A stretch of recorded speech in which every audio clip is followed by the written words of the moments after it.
అంటే సినిమాల్లోకి వెళ్ళడానికి షార్ట్ ఫిల్మ్‌లు తీసి అలవోకగా సినిమాల్లోకి వెళ్ళిపోతున్నారు. కానీ ఒకప్పుడు అలా కాదు. సినిమాలోకి వెళ్ళాలంటే ముందు నాటికలు ప్రదర్శించాలి. నాటికల్లో మంచి ప్రదర్శన కనబరిస్తేనే సినిమాలో అవకాశాలు వచ్చాయి.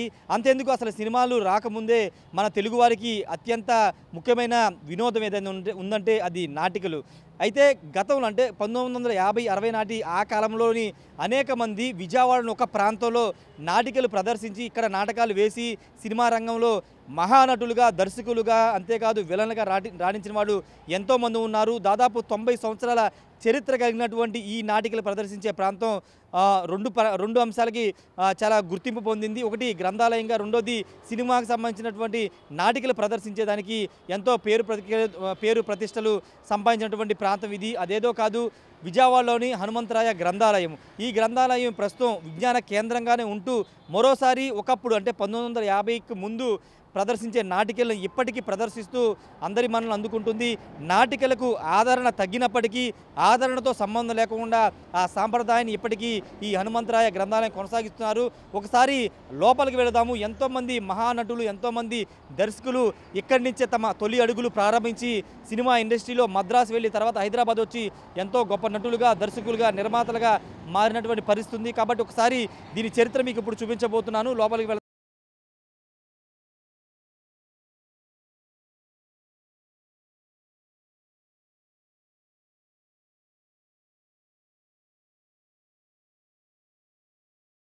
స్వాతంత్రం రాకముందు అంటే 1947కు ముందు మన విజయవాడలో కూడా విజయవాడలో కూడా స్వాతంత్ర ఉద్యమం చాలా గొప్పగా సాగేది. చాలామంది స్వాతంత్ర ఉద్యమకారులు ఇక్కడ ఉండేవాళ్ళు. అయితే ఇక్కడ హనుమంతరాయ గ్రంథాలయంలో ఇక్కడ ఉన్నటువంటి ఈ నాటికలు ప్రదర్శించే ప్రాంతం పురుడు పోసుకోవడానికి కూడా స్వాతంత్ర ఉద్యమం కూడా ఒక కారణం.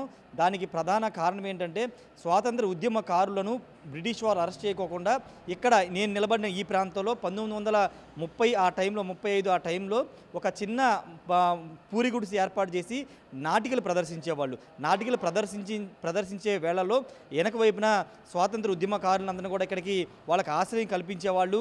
బ్రిటిష్ వారు వచ్చినా ఇది ఒక చిన్న నాటికలు ప్రదర్శించే ప్రాంతంగానే వాళ్ళు చూసేవాళ్ళు. కానీ ఇక్కడ ఒక స్వాతంత్ర ఉద్యమకారులు వెనకాల తలదాచుకున్నారని గమనించేవాళ్ళు కాదు. కాబట్టి ఇక్కడ ప్రజా నాట్య మండలికి సంబంధించిన నాటికలు, అదేవిధంగా ఇతర నాటికలన్నీ కూడా ఇక్కడ ప్రదర్శించేవాళ్ళు. చిన్న పూరి గుడిసెలో ఇది ప్రారంభమైంది. ప్రస్తుతం ఈ ప్రాంతంలో అప్పుడు దాదాపు 1935-40 ప్రాంతంలో ప్రారంభమైనటువంటి హనుమంతరాయ గ్రంథాలయ ప్రాంతంలో ఉన్నటువంటి ఈ నాటికలు ప్రదర్శించే ప్రాంతం ఇప్పటికీ సజీవంగానే ఉంది. కాకపోతే కాలానికి అనుగుణంగా మోడరైజేషన్ చేసి ఇప్పటికీ నాటికలు ప్రదర్శిస్తున్నారు.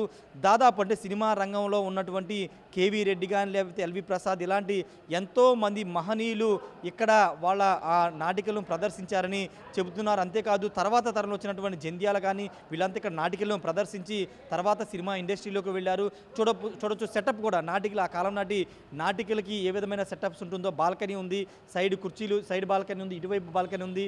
ఇక్కడ పూర్తిగా పూరి గుడిసెలో ప్రారంభమైంది. తర్వాత రేకుల షెడ్లో నాటికలు ప్రదర్శించేవాళ్ళు. తర్వాత కాలానికి అనుగుణంగా దీన్ని మోడరైజ్ చేసి ఇప్పటికీ నాటికలను ప్రదర్శిస్తున్నారు. ఒకసారి మనం ఆ స్టేజ్ని చూస్తే ఇప్పటికీ నాటికలు ప్రదర్శిస్తున్నారు. ఈరోజు కూడా ఇక్కడ షిర్డీ సాయిబాబా సంబంధించినటువంటి నాటికను ప్రదర్శించబోతున్నారు. దానికి సంబంధించినటువంటి సెట్టింగ్స్ చూడొచ్చు.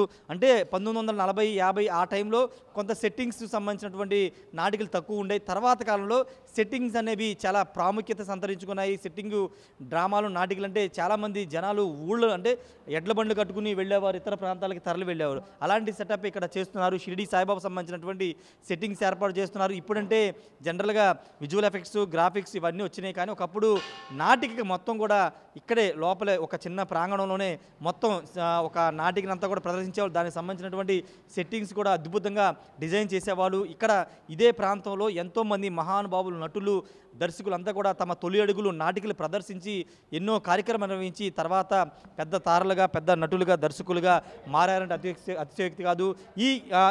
ఇక్కడ ఉన్నటువంటి ఈ కళాపీఠానికి సంబంధించిన విషయంలో మహానటి సావిత్రి ఇక్కడ దీనికి డబ్బును కూడా ఆమె అందజేశారు.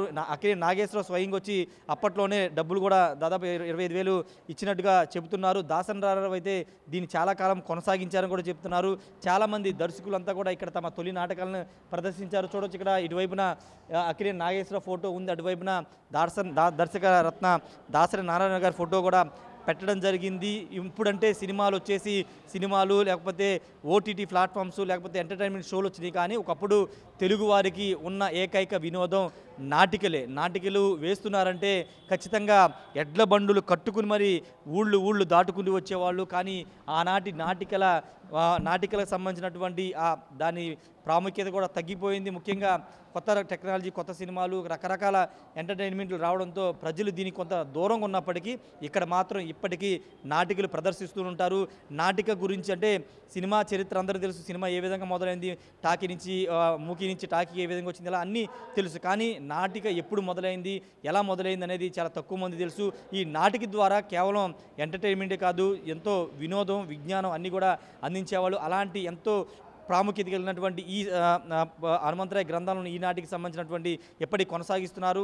మీలో ఎవరైనా నాటికలు చూడాలి, ఒకప్పుడు నాటికలు ఏ విధంగా ప్రదర్శిస్తారో తెలియాలంటే విజయవాడలో గాంధీనగర్లో ఉన్నటువంటి ఈ హనుమంతరాయ గ్రంథానికి వస్తే ఇక్కడ వారానికి ఒకసారి నాటిక ప్రదర్శిస్తూ ఉంటారు. ఖచ్చితంగా మీరు చూసి ఆ కాలం నాటి స్మృతులను అవన్నీ కూడా ఒకసారి గుర్తు చేసుకుంటారు. మీ తాతల కాలం నాటి ఆ మెమరీస్ అన్ని కూడా మీరు ఖచ్చితంగా నెంబర్ వేసుకునే అవకాశం కూడా కనబడుతుంది. ఒకసారి దీని హిస్టరీ ఏ విధంగా మొదలైందో మాట్లాడదాం. ఇక్కడ కొంతమంది ఉన్నారు, వాళ్ళతో కూడా మాట్లాడి దీని చరిత్ర కూడా తెలుసుకుందాం.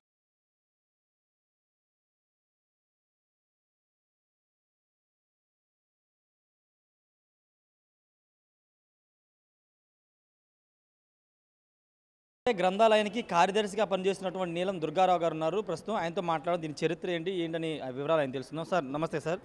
ఇక్కడ అంటే గ్రంథాలయం నడుస్తుంది, దానికంటే ముందుగా స్వాతంత్రం రాకముందు నుంచి ఇక్కడ నాటికలు ప్రదర్శించేవాళ్ళు. ఇప్పటికీ ఈరోజు కూడా నాటిక ప్రదర్శిస్తున్నారు. ఇక్కడ తెలుగు సినిమాకు సంబంధించినటువంటి ఆనాటి తారలు కానీ దర్శకులు కానీ ఎంతమంది ఇక్కడ నాటికలు ప్రదర్శించారు, దాని వివరాలు ఏంటి సార్? సార్ ఇప్పుడు ఈ హనుమంత గ్రంథాలయం అనేది ఇక్కడ కాదు, ఫస్ట్ వన్ టౌన్లో పేరు పెట్టకముందే సంచారి గ్రంథాలయం అని చెప్పి నడుస్తూ ఉండేది వన్ టౌన్లో.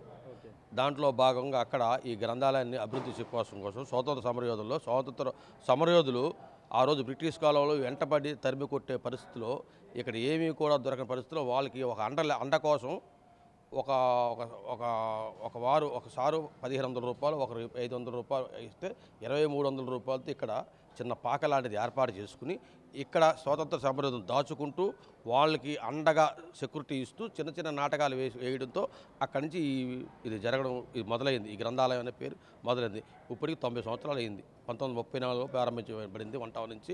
ఇప్పటికి ఇది ప్రారంభం. ఆ రోజు నుంచి ఈ రోజు కూడా టంగుటూరు ప్రకాశ్ పంతులు ఆంధ్ర ప్రథమ సీఎం గారు దీన్ని ప్రారంభించడం జరిగింది. అక్కడి నుంచి తర్వాత అక్కినే నాగేశ్వర సినిమా యాక్టర్ కానీ, అలాగే సావిత్రి గారు కానీ, అనేక మంది ఛాయాదేవి కానీ, సూర్యకాంతం కానీ, అనేక మంది దీనికి జమునా గారు ఇట్లా అనేక మంది దీనికి విరాళాలు ఇచ్చి దీన్ని ప్రోత్సహించడం జరిగింది. నిన్నగాక మొన్న దాసనారాయణరావు గారు వారు కూడా దీనికి 10 లక్షల రూపాయలు ఇవ్వడం కూడా జరిగింది.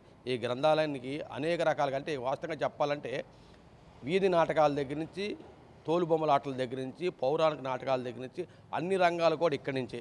ఆ రోజు ఉన్న రక్తకన్నీరు నాగభూషణం గారు అట్లా పెద్దవారు అందరూ కూడా ఇక్కడి నుంచి వెళ్ళిన వాళ్ళే. సినిమా మొత్తం కూడా కేవీ రెడ్డి గారి దగ్గర నుంచి ఇక్కడి నుంచి బయలుదేరి మెడ్రాసులో అడుగు పెట్టడమే, కానీ ఇక్కడ లేకుండా మెడ్రాసు వెళ్ళిన వాళ్ళు ఎవరో లేరు. అట్లానే గ్రంథాలయం ఈరోజు ఉండటానికి, ఈ గ్రంథాలయం కార్యదర్శికి ఉండటానికి కూడా నేను ఎంతో పుణ్యం చేసుకున్నానని చెప్పాలి. అట్లా ఈ గ్రంథాలయాన్ని ఒక 2 సంవత్సరాల క్రితం పునఃప్రారంభించడం కోసం దీన్ని ఆధునికంగా తయారు చేసాం. దగ్గర 40-50 లక్షల రూపాయలు ఖర్చు పెట్టి దీన్ని ఆధునికంగా తయారు చేయడం జరిగింది. అట్లాగే మేడ మీద ఫ్రీ ఎడ్యుకేషన్, అంటే డాక్టర్ కానీ, ఐఏఎస్ కానీ, ఐపీఎస్ఎల్ కానీ, లాయర్లకు కానీ ఫ్రీ ఎడ్యుకేషన్ ఇవ్వడం, ఆ బుక్స్ ఇవ్వడం కూడా పైన జరుగుతుంది. అట్లా హాల్లో కూడా మనం ఏసీ హాల్ చేయడం జరిగింది. ఇంతకుముందు ఇది ఇక్కడ ఓన్లీ నాపరాయలతో ఉండేది. దీన్ని ఈ 50 లక్షల రూపాయలతో బాగు చేసి దీన్ని ఆధునికంగా తయారు చేసి ఏసీ వరకు మనం ఏసీ గ్రంథాలయం వరకు తీసుకురావడం జరిగింది. దీని ఇంకా ముందు కళ్యాణాలకి, చిన్న ఫంక్షన్లకు కూడా ఆర్థికంగా వెసులుబాటు లేని వాళ్ళకి అందుబాటులో ఉంచాలని సదుద్దేశంతో దీన్ని ఇవ్వడం జరుగుతుంది. అట్లాగే నామమాత్ర రుసుముతో ఇక్కడ ఇప్పటికి కూడా కళలను ప్రోత్సహించడం కోసం నామక వాస్తగా కొంచెం కొంచెం అమౌంట్లతో తీసుకుని ఇవ్వడం జరుగుతుంది. ఇప్పుడు కూడా పౌరాణ నాటకాలు ఎక్కడో తరుమరుగైపోయి కనపడని పౌరాణ నాటకాలను కూడా ఈరోజు ప్రజల దగ్గరికి తీసుకుని వెళ్ళాలనే ఉద్దేశంతో ఇప్పటికీ నాటకాలు పౌరాణిక నాటకాలు ఇక్కడ ప్రదర్శిస్తున్నారు. దాన్ని ముందుకు తీసుకెళ్ళడం కోసం అవసరమైతే వాళ్ళు కూడా ఫ్రీగా ఇవ్వడం జరుగుతుంది. ఫ్రీగా అంటే ఒక నెలకు ఒక ప్రోగ్రాం ఫ్రీగా ఇవ్వాలని చెప్పి ఒక ఆలోచనతో పౌరాణ నాటకాలు కూడా ఇవ్వడం జరుగుతుంది. వాళ్ళు కూడా ఉచితంగా చేసుకుంటున్నారు. ఈ గ్రంథాలయాన్ని ముందుకు తీసుకెళ్ళడం కూడా పౌరాణ నాటకాలను కూడా బయట తీసుకెళ్ళాలి. తోలుబొమ్మలాట కానీ ఇట్లాంటి ప్రజలు మర్చిపోయిన రేపు రాబోయే తరానికి అందించాలనే సదుద్దేశంతో ఈ కార్యక్రమం జయప్రదం చేయడం కోసం ఈ శ్రీకారం చుట్టాం. దాంట్లో భాగంగా మీరు కూడా ఈ గ్రంథాలయాన్ని విస్తృత ప్రచారం చేసి దీన్ని ముందుకు తీసుకెళ్ళాలని కోరుకుంటున్నాం. Thank you sir. ఇది ఆ వీధి నాటకాలు తోలుబొమ్మలు అనేవి అందరికీ తెలిసిందే, కానీ అవి ఇప్పుడు జనరేషన్ అయితే చూస్తుంటారు. బహుశా తోలుబొమ్మల ఆటలు కానీ వీధి నాటకాలు చూస్తుంటారు, కానీ ఆనాటి ఆ కళల్ని అదేవిధంగా నాటికల్ని ఇప్పటికీ ముందుకు తీసుకెళ్ళాలనే ఉద్దేశంతో దీన్ని ఇప్పటికీ రన్ చేస్తున్నామని చెప్తున్నారు. ఒకసారి మనం చూస్తే కనుక అదే స్టేజ్ మీద ఎంతోమంది కేబీ రెడ్డి కానీ లేకపోతే మహా దర్శకులందరూ కూడా ఇక్కడే నాటికలు ప్రదర్శించి సినిమాలో పెద్ద పెద్ద డైరెక్టర్ అయ్యారని కూడా చెబుతూ ఉన్నారు. ఇప్పటికీ ఇక్కడ నాటకాన్ని కూడా ప్రదర్శించబోతున్నారు. జానపదం, పౌరాణికం, సాంఘికం అంటే ఇలా 3 రకాలుగా ఉండేవి. సినిమాలు కూడా తర్వాత జానపదం సినిమాని, పౌరాణికం అని, సాంఘికం అని ఇలా సినిమాలు వచ్చాయి. అంతకుముందే నాటికల్లో కూడా జానపద నాటికలు ఉండేవి, సాంఘికం, పౌరాణికం అంటే మనకు తెలిసిందే రామాయణం కానీ లేకపోతే ఇలాంటి చాలా నాటికలను కూడా ప్రదర్శించేవాళ్ళు. ఇవన్నీ కూడా ఇక్కడ ఒకప్పుడు ఒక 90, 70 ఏళ్ళు 60 ఏళ్ళ ముందు ఇక్కడ జరిగేవని కూడా చెప్తున్నారు. ఏదేమైనప్పటికీ చరిత్ర మర్చిపోతుంది, అంటే చరిత్ర చాలామంది మర్చిపోతున్నారు. ముఖ్యంగా సినిమా రంగానికి సంబంధించి లేకపోతే నాటక రంగానికి సంబంధించిన వాళ్ళు ఖచ్చితంగా ఈ ప్రాంతాన్ని సందర్శించాల్సిన అవసరం ఉంది. ఇప్పటికీ కనుమరుగైపోతున్న నాటికల్ని ఇక్కడ ప్రదర్శించి ఆనాటి కళలు, ఆనాటి తెలుగువారి ఆస్తి అయినటువంటి ఈ తోలుబొమ్మలు కానీ, వీధి నాటకాలు కానీ, నాటికలు కానీ ఇవన్నీ కూడా ఇక్కడ ప్రదర్శిస్తూ అందరికీ అందుబాటులో ఉంచుతున్నారు. ఎవరైనా ఇంట్రెస్ట్ ఉన్న వాళ్ళు చూడాలనుకుంటే ఖచ్చితంగా ఇక్కడ రావచ్చు. ఒకనాటి మన తెలుగు వినోదమైనటువంటి తోలుబొమ్మలు కానీ లేకపోతే నాటకాలన్నీ కూడా ఇక్కడ ప్రదర్శిస్తున్నారు. ఖచ్చితంగా వాటి చరిత్ర తెలుసుకోవాలన్నా అవి ఏ విధంగా ఉంటాయి. సినిమా అంటే ఇప్పుడు అందరూ ఫోన్లో చూసేస్తున్నారు, కానీ నాటికలు ఏ విధంగా ప్రదర్శించేవాళ్ళు, ఏ విధంగా డైలాగులు చెప్పేవాళ్ళు, ఏ విధంగా వెనకాల సెట్టింగ్లు మార్చేవారు అనే విషయాలు ఇప్పుడు తరం తెలుసుకోవాలంటే ఖచ్చితంగా విజయవాడ హనుమంతరాయ గ్రంథాలయానికి వస్తే వాళ్ళు ఖచ్చితంగా తెలుసుకోవచ్చు. Camera person Srinivasa, Rajesh RTV, Vijayawada.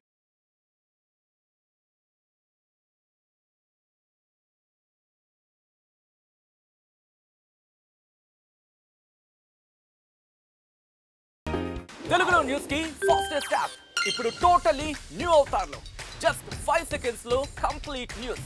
Social మీడియాలో ట్రెండ్స్ కి one stop solution. Live TV app voice search option తో ఇప్పుడే డౌన్లోడ్ చేయండి లేదా అప్డేట్ అయిపోండి. యాప్ లింక్ డిస్క్రిప్షన్ లో ఉంది.